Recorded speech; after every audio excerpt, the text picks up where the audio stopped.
Welcome to Capture the World with D.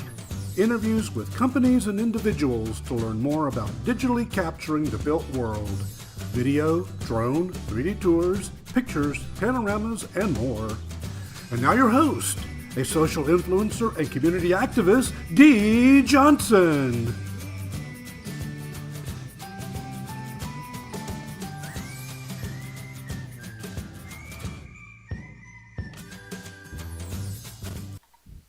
Good morning, everyone, and welcome to Capture the World with Dee. I'm your host, Dee Johnson. As you can see, today I have a panel of guests assembled who are the experts in their field. Let me introduce them to you. First of all, we have Tim and Jen, the co-founders of SeekBeak, which is a software platform for 3D virtual tours. Say hi, Tim and Jen. Hey everybody. Hi guys. Thanks for having us, Dee. Of course. Second, we have a renowned real estate agent who's won many awards and is a YouTube influencer and knows a lot about the real estate world and photography and all things 3D, George Kenner. Hello, everybody. And of course, last but not least, the man who runs the world, the COO of VHT, which is the largest photography company in the U.S., my good friend, Vince Collura. Say hi, Vince. Hello. Hi, everyone.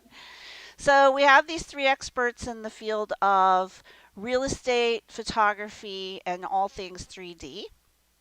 And we're gathered here today to talk about sort of the state of things and the state of the world as it is today. And as you know, there have been, of course, this COVID-19 that's affected all of us.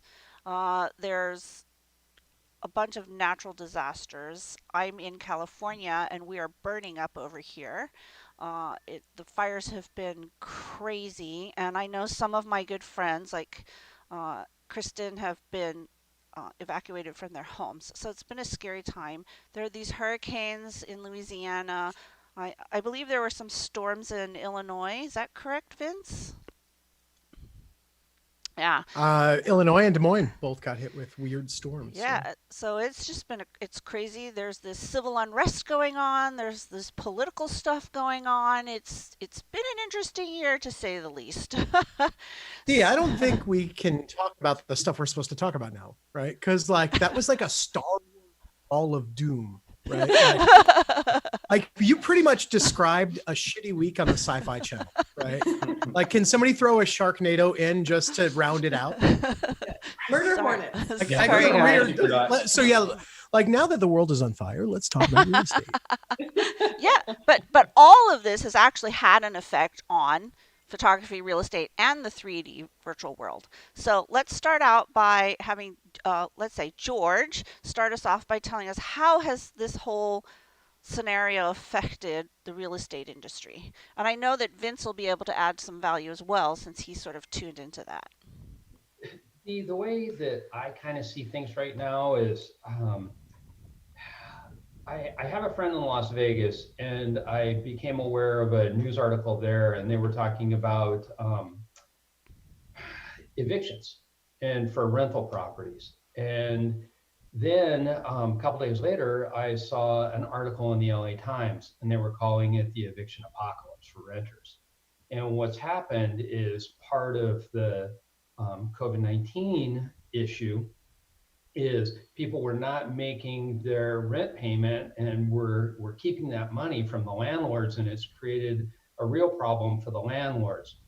I think as we probably about push past the election, we're going to have a real problem, and that's what the newspapers are predicting. Mm-hmm.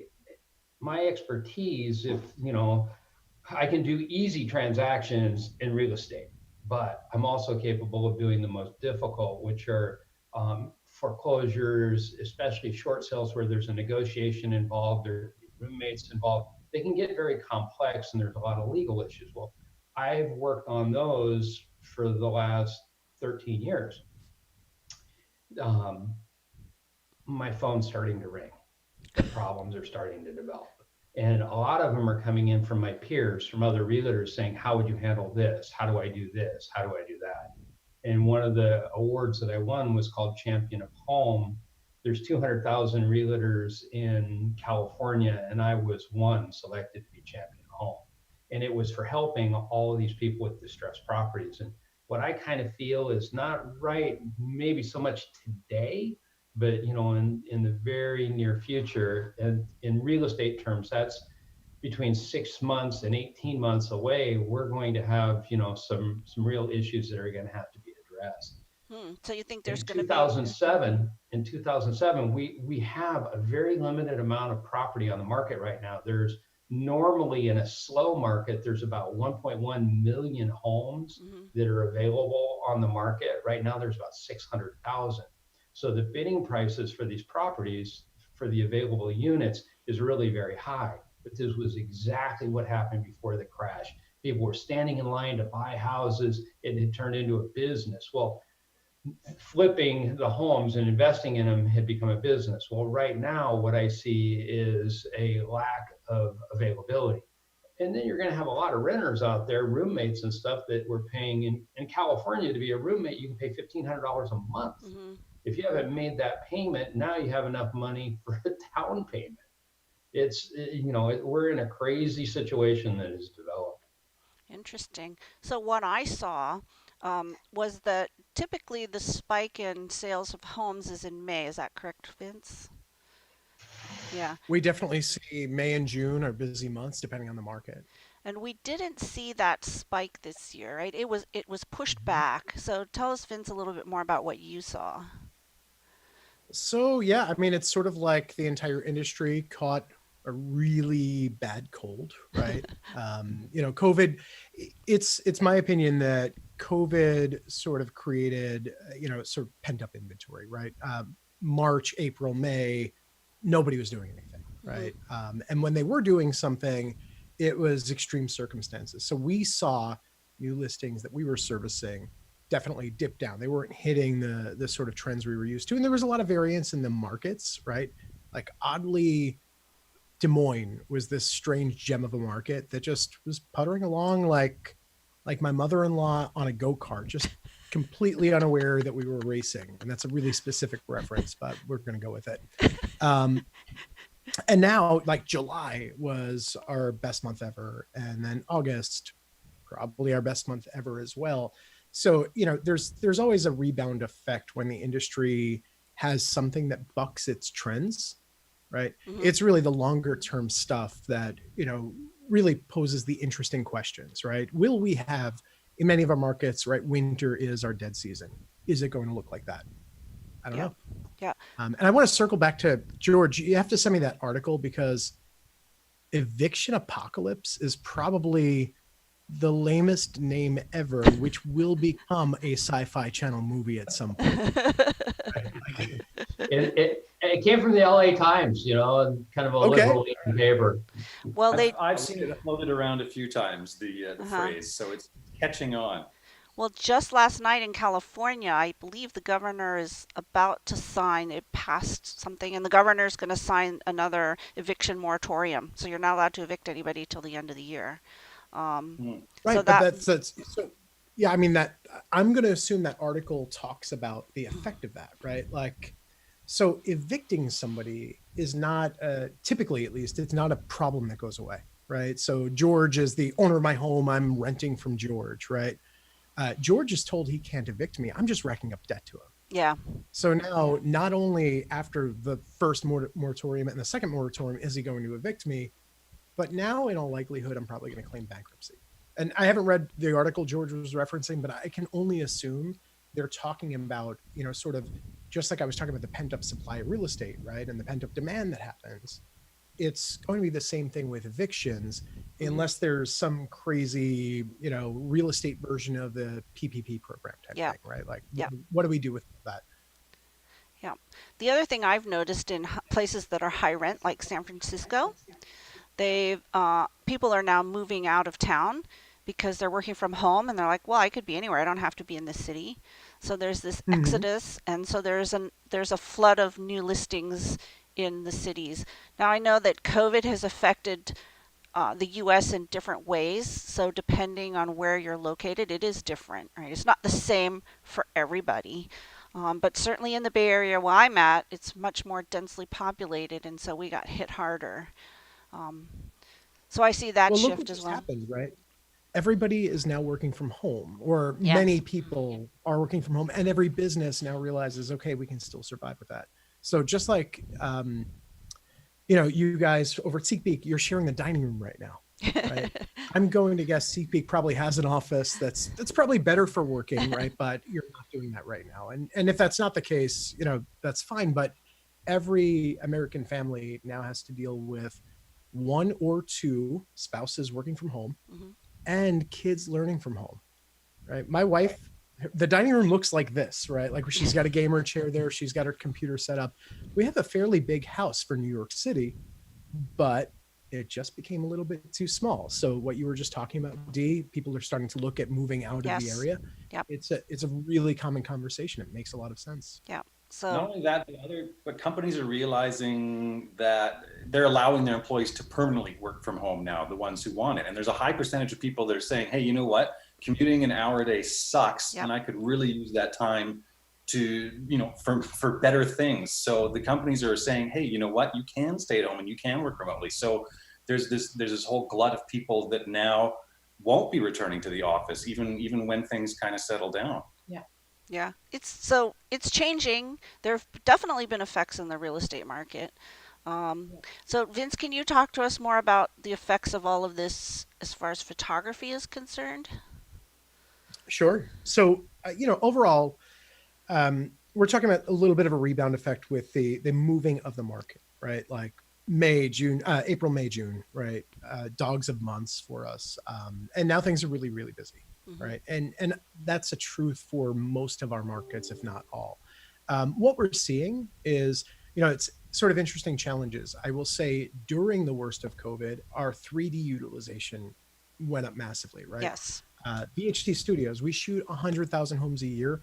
If we did 1,000 3D tours in the last 2 years, so 2019 and 2018, I would be surprised, right? April, May, June, that was off the charts, right? So people were adopting new services that help virtualize the showing experience, right? Because they in a lot of ways had to. So our business is seeing that, right? So a lot of that sort of absorption of the product has maintained, right? It's not at the penetration percentage levels that it was, but it's still very, very high. And then there's all sorts of other logistical challenges. I have a pretty strict COVID protocol that I've published, and I also my photographers are under what's called the GTFO protocol, right? If things aren't safe, if the agent and homeowners aren't respecting social distancing, get out Yeah. of there, right? Yeah. Yeah. Um, it gets invoked like a handful of times a month, right? So it's rare, but that's a new challenge. And every time that happens, I feel I've got to take it upon myself for a follow up. So I have some interesting conversations. I was told just recently that masks are a satanic ritual Mm. by an Ooh. agent who's also a nurse. So I'm a little bit concerned. Whether or not you want to wear a mask, I get it, right? But she jumped the shark for me on that one. So that's kind of an interesting challenge. Yeah. Cancellations, right? One of the things, and it's not that it impacts the business, it's more, here's another sort of hurdle to be aware of. Our cancellation rates have gone up significantly. Most of the time, because an agent might book us on Monday for a shoot on Tuesday, but cancel Tuesday morning or Monday night because the property's sold. Because That's a things good are moving. problem. That's a good problem to have, Yeah, it though. is. Not for It you, is. maybe, but Well, I mean, look, for us, if our agents are successful, we're successful. Yeah. So if they happen to be a little bit too successful for us today, it's fine, right? And we're talking about a really minimal percentile of our jobs, but it's still over 200% what it was. yeah. Yeah. I Yeah, mean, lots of stuff going on. kudos sure. to all the photographers who've been going out there like warriors and having to put up with families who've been living at home all together and having to figure out how to safely get in there and, get them to clean things up and photograph and get out with, bothering them the least amount possible. They've truly been troopers, and they've put up with a lot, and I've heard a lot of really interesting stories. So yeah, kudos to all of them. Definitely. All right. So as you mentioned, the need for 3D virtual tours has gone up. And I believe that's true since when I was with Cubicasa, we saw a spike in floor plans from the Matterport spaces. So Tim and Jen, can you give us your take on sort of what's been going on? Yeah, I mean, it's interesting with real estate. That's some of our clients. And I don't know, Vince and George, if you've seen a demand from your clients, but we've had more increased requests for things like virtual staging, an increase for forms, whether that's for contact tracing or for getting people's information without having to see them in person. So what things are you guys seeing from virtual tours that people are wanting? So on my end, it's really just sort of the depth of media, right? Where a typical order this time last year might be photography and one additional service, right? Photography and a floor plan, right? Photography and a drone, photography and virtual staging. We're seeing that to 2.5 on average. So that means the typical agent, a typical listing with VHT, they're doing photography, a 3D tour and a floor plan, or photography, a 3D tour and drone. So they're sort of adding depth to the media. We did see a significant increase in virtual staging, but it's so dwarfed by the 3D absorption, which is like probably 30 or 40x. Yeah. Wow. That it's definitely, a common topic, right? My people are buying Thetas faster than they can make them. There was a point in time where I bought every Theta that Best Buy had in New York. From what I've been hearing, the Facebook forums are full of people hunting for the new Thetas. Yeah, there's probably like a good Theta black market right now. Totally, there is. Well, the Z ones are in stock now. That's what I've heard. But yeah, so there definitely has been a boom in the 3D world. People want to see properties virtually, right? Since you can't visit them, and you can't do open houses. Yes. Yeah. Not just properties though, but everything virtually, right? Because things, trade shows is another huge one that has been using our service, and it was kind of like a blip on the radar for the past couple of years, and then it's been a huge component of all new clients coming on board wanting to bring trade shows to a virtual kind of experience, whereas because it's something that can be easily done, right? You have your booth designers that would have designed the 3D CAD drawings of your booth to make a real booth, which you would show at a real show. Now they can take those 3D renderings, upload them to us, and put some hotspots on there and embed some media and whatnot, and you've got your virtual trade show using the actual hardware, or at least the render of it, that you would have had already designed for your real booth. Yeah. Interesting. Yeah, this is something that Teddy's getting into. So this is for you, Teddy. Tell you what, anybody who's into like 3D rendering or knows how to use 3D Max and Blender and all that stuff, there is a huge demand for virtual booth renderings that you would export as a JPEG or like an equirectangular format and upload to a 360 host like SeekBeak. Yeah, we were even thinking. Wait, I can just give you a 3D model of what my booth would look like, and that would be my virtual booth at a trade show hosted on your platform. So we do 360 equirectangular only. So you would and flat images. So you'd have your virtual camera in your 3D model. You'd take a couple shots from different angles, and then you'd upload those JPEGs to us, and then people can navigate around that way. So and it could just be anything.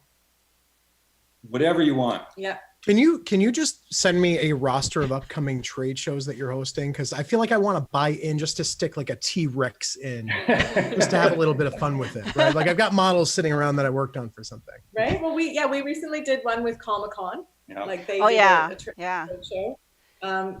Things like eyeglassware or real estate town halls. Getting community feedback for the new double lane highway that's going through your neighborhood, town hall, get information sessions. It's really been an uptake for us in business, the trade show expo market. Yeah, and lots of cities and lots of large engineering firms as well that used to hold public events that can no longer do that, now need these public events virtualized, so people can still attend and leave their feedback and whatnot, but they don't have to drive down to City Hall or the community center or something like that. Yeah, that's So pretty Dee, I cool. have a question. Uh-huh. So now, first let me preface this with, many times when I get calls from my peers, they want to know where I think this is going in the future. So one of the places that I think this is going, meaning real estate over an 18-month period of time, is we're going to deal with some foreclosures and we're going to deal with some short sales. Well, that eliminates the entire transaction from the owner being involved, really. It becomes the agent and the bank. And if you don't think the bank owns the property, don't make your payment, get foreclosed upon, and find out who's really out.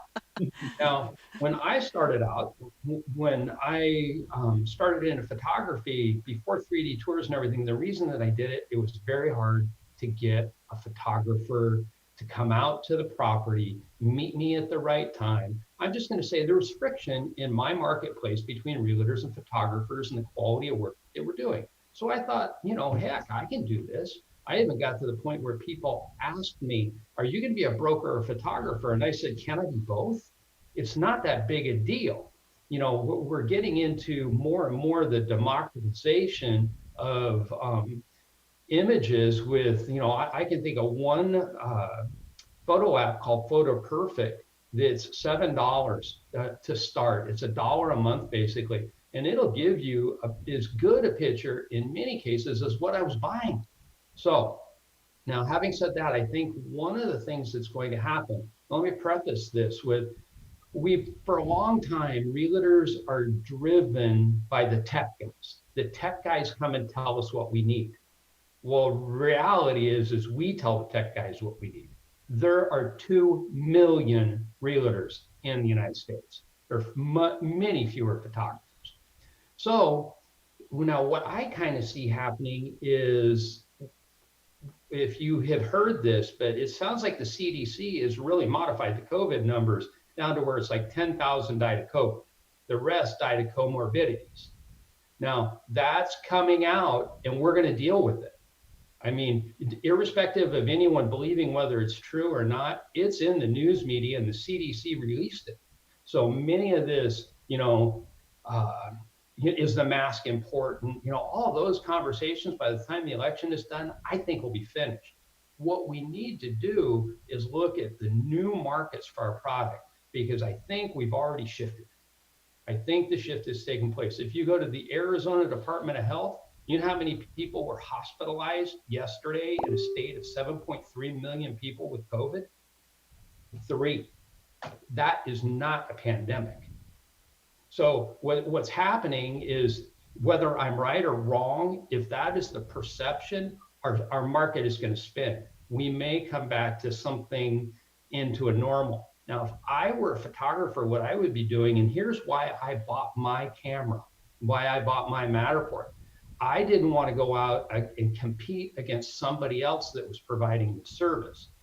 If the photographer goes to his selected people and says, look, we're going to come up with a package for you so you can document it for the bank, for all these short sales and everything that's going to be coming. They can start to put together their product and show it. Now, to me, what is so fabulous with even a 360 JPEG is they can get a feel for the whole thing. Another thing that I see coming onto the market really big is the Insta360R camera with circular video. And the reason for it is you could take and, literally without a hosting charge, look all around the property. Yep. One of my friends and I came up with a way to even build a shield so that the photographer or the realtor is not in the photo. Realtors like me, we think we're ugly. We don't want to be in there anyhow. So if you can walk through that house and you can do that very quickly and literally transfer it to the bank, that is a value-added service that any photographer can take to a real estate agent and justify their fee. But I have a feeling we're really, and this could be months out, if we don't come up with something like you said, the PPE for real estate, we're in trouble. I mean, there's 4.5 million homes that didn't make their mortgage payment that are involved in these forbearances. And what ends up happening, you look at half the restaurants in the United States are supposed to close. They think they'll never open. In the community that I live in Yuma, Arizona, which is where I am right now, I'm kind of like half in Arizona, half in California, spending 2/3 in California. But they had a Hooters restaurant totally closed, never opened again. Yeah. I mean, there's a lot of old rednecks really mad that Hooters is gone, but it's not coming back. Yeah. Yeah. So, where we're going in the future with all this, everything that we've learned, and now is really the time to look at how do I capture more of the market with the tools that we have, and then take it to realtors that are really cost adverse to doing this. If you have 600,000 properties on the market, if you double that, that is 1.2 million homes that could sell if everyone sells that month. That means that 800,000 realtors were not involved in a transaction. I mean, we're broke. We got to think about that. I mean, there's a lot, even some of the associations I'm hearing are worried about their membership rolls.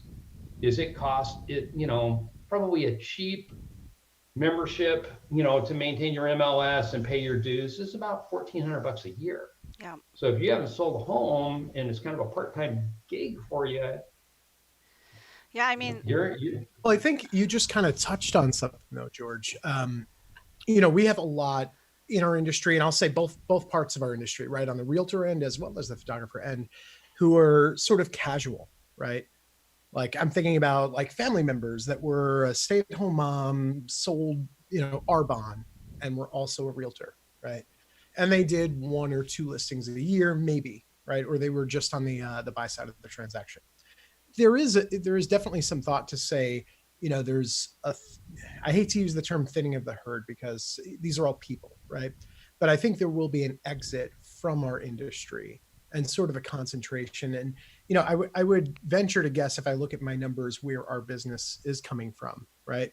It's more business from fewer realtors. So there's definitely something to be said for that. I also look at it like these are cycles, right? And now our cycle's been disrupted. But when you talk about sort of the enormous amount of foreclosures, right?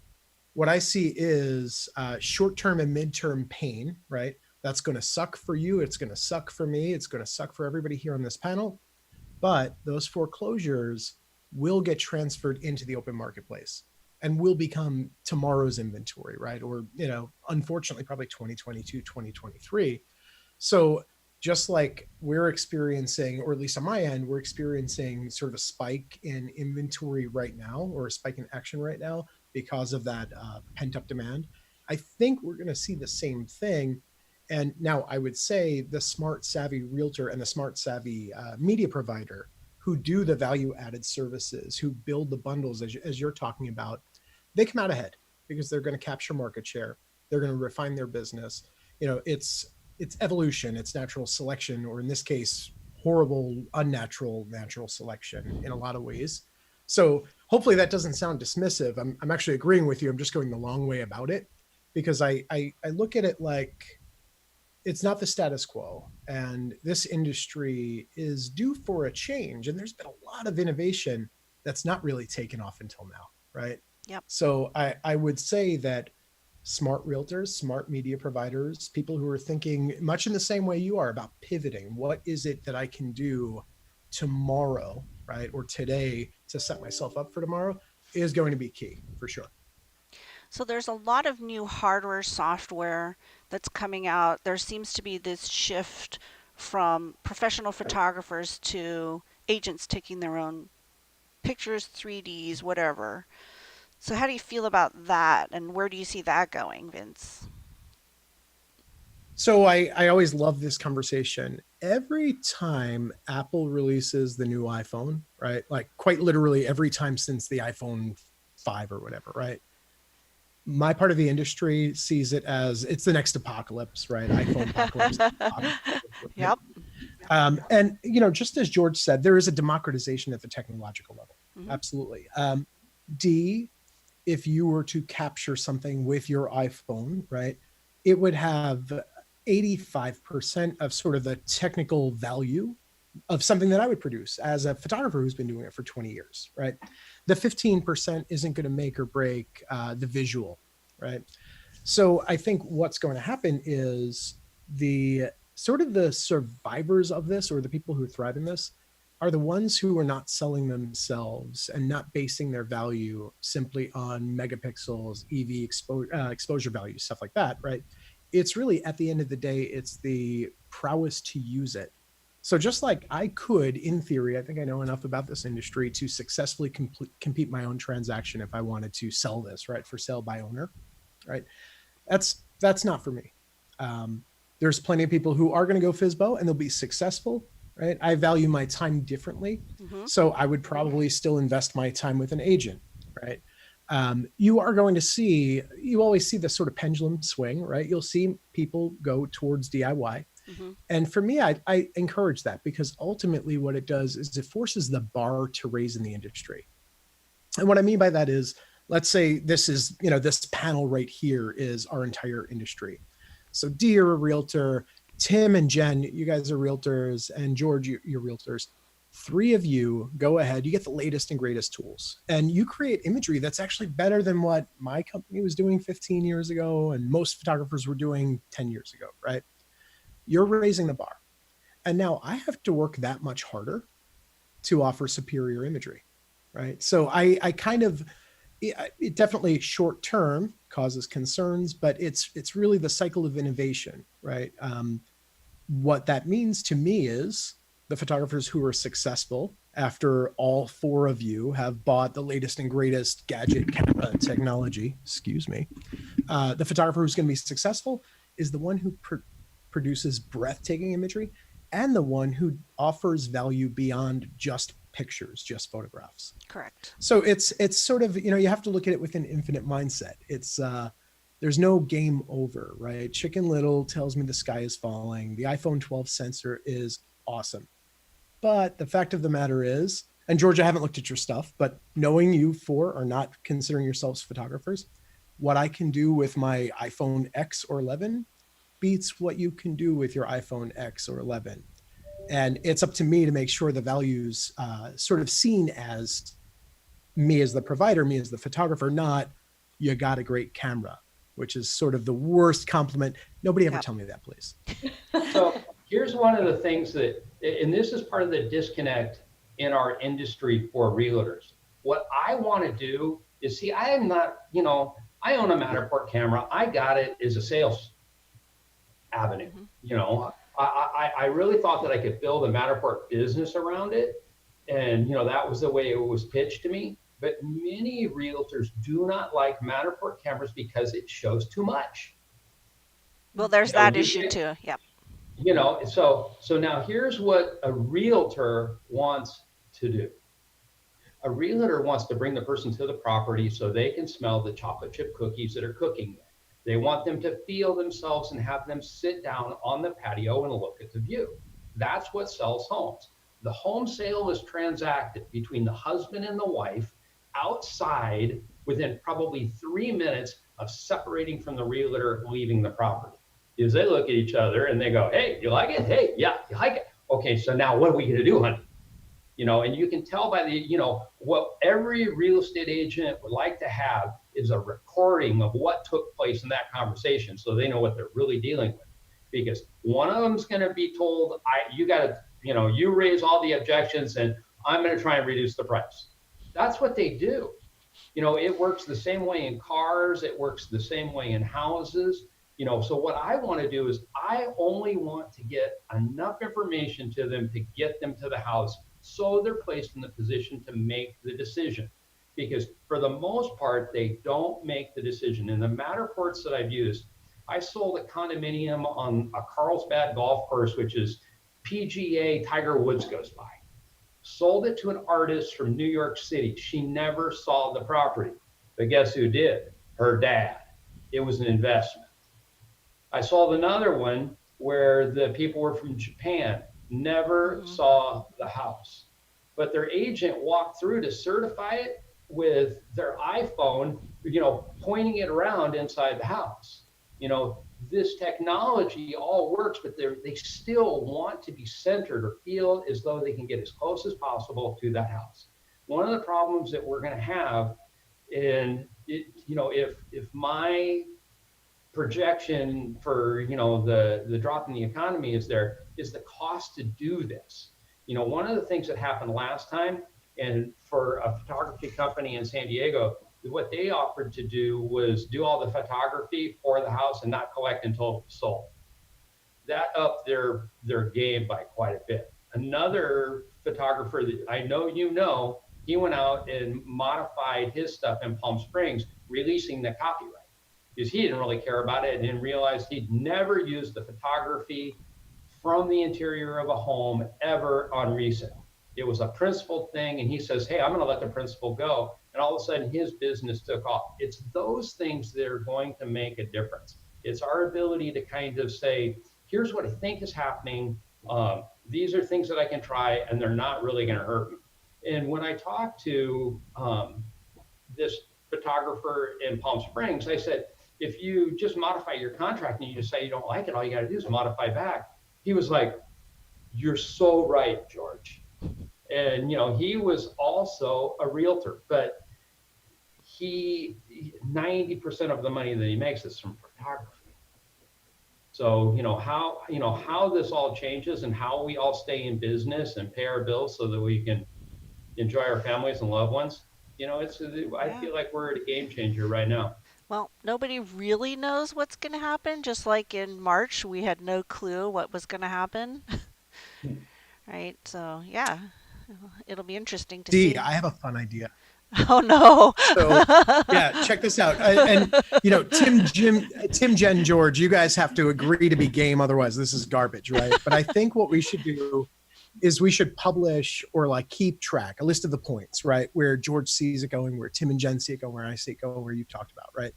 And let's have this exact session again in 6 months or 12 months, right? I love it when I'm way off or spot on. I think we have some fun with that. Because I would never expect to have said with a straight face and not be lying, we had our best month, right? Mm-hmm. I went from quite literally writing exhaustive sort of, disaster plans, right? There were 3 of them. They're written.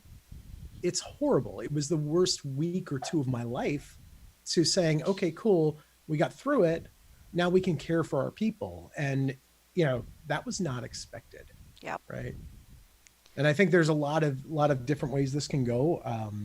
I think if you really listen to everything that was said, though, a lot of what George is saying, a lot of what we're all saying is really, it's a good time to reevaluate what's important, right? George, the Palm Springs guy, right? You give me hives when you talk about giving away copyright, but reevaluate what's important, right? For sure. Exactly. So we should all make predictions on what's going to happen in 6 months, and we'll come back and we'll see who's right, and then we'll give them a crown. And if you see instead of the map behind us, if you see the top of a freeway and we're in a tent or something, you'll know that things haven't wored out so well. Oh man, I knew I should have taken this call I was under a bridge until an hour ago. I did a morning ride. I was kind of camping. Well, out. wait, so you have to tell them, first of all, Vince does a ride on his bike all the time. He rides his bike. Okay, go ahead. Yeah, this is my new COVID habit, right? Because guys, I'm in New York. I don't go out, right? I haven't been on a plane in 6 months, and I used to fly 50 times a year, right? I'm going batty. So about 2 months ago, I bought a bike, and then a couple of weeks after that, I had that bike converted to an e-bike, which gives me a lot of range. So now I'm obsessively riding. And Dee, am I allowed to share my screen? Yeah, go ahead. Is that okay? So I'll show you guys. It's not the best photograph in the world, right? But yeah, this morning I had 6 early morning calls. So I just said, screw it. I got up at 5:45 and took a ride to this spot in Canarsie. And this was my office. You could see my iPhone on a little tripod, right? I was on a Teams call with a couple of people. But yeah, it was fun. And that's a nice looking bike. Thank you. Yeah, I really lucked out. So talk about weird COVID effects, right? When I had the idea that, I'm going to get a bike and start getting in shape, right? I had no idea that you couldn't find a bike. I literally couldn't buy a new bike. I went to 6 Yeah. bike shops. Really? Right? No inventory. Yeah. Yeah, Yeah. stand And up in the paddle 6th boards, bike life shop. jackets. Yep. Any sort What's of that? stand-up paddle boards and life jackets, any boating stuff, any fitness equipment. I've been waiting Yeah. 5 months for some fitness stuff for the basement. Wow. Yeah. Yeah. It's crazy. The only reason I even have this thing, it was like serendipitous. I'm in a bike shop and this guy, Doug, is letting me down easy. He's basically saying, unless you want this kid's bike or this $6,000 bike, I got nothing. Nobody's got anything. Right. And then there's a customer who's like getting this bike repaired. And he's one of these like hardcore cyclists, right? Like I'm not that at all. And he's like, hey, Doug, if this guy wants to buy something, I'll part with this for X, right? And he just made an offer and that worked out. But otherwise I wouldn't have it, Well, which is nuts. so that I think that's true because my son, who's an orthopedic surgeon, has said because orthopedic surgery is a lot of car accidents, right? And he said when COVID hit, the number of people coming in for help went down, but he is like the number of elderly people riding bikes and falling has gone up. And then he looks at me and I'm like, okay, I won't ride a bike. Yeah, I feel attacked that I just told you that I got a bike for the first time in my life, and your immediate response was the number of elderly people. Yeah, but you're not elderly and you haven't fallen yet. So. Oh, I've fallen. Are you kidding me? Oh. That's why I'm dressed up like RoboCop. When He I ride is this thing. his so gear is clumsy. amazing. It's So I saw the full face helmet there. no, he has the Yeah, and that's full just the like, helmet. There's like you can see it all over there. he looks His like chest Darth protectors. Vader almost. He's like, he has many looks. When he shaves his head, he looks like Breaking Bad. I look like a thumb. I look like just a thumb with glasses on. That's why I'm not doing it again. All right. So yeah, okay. So we're going to make our predictions. I'll add it to the comments on this video, and we'll revisit in 6 months or 9 months or something, and we'll see. It'll be interesting. But yeah, so everybody watching us, we hope that you've learned something. It's definitely an interesting time. This year has, been different and interesting. I just wish that everybody would be kind and thoughtful and everybody stays safe. I mean, that's the bottom line. So I wish everybody well, and I thank you all for watching. I've learned a lot, and I hope you have too. This has been Capture the World with Dee. I'll see you next time. Bye. Bye.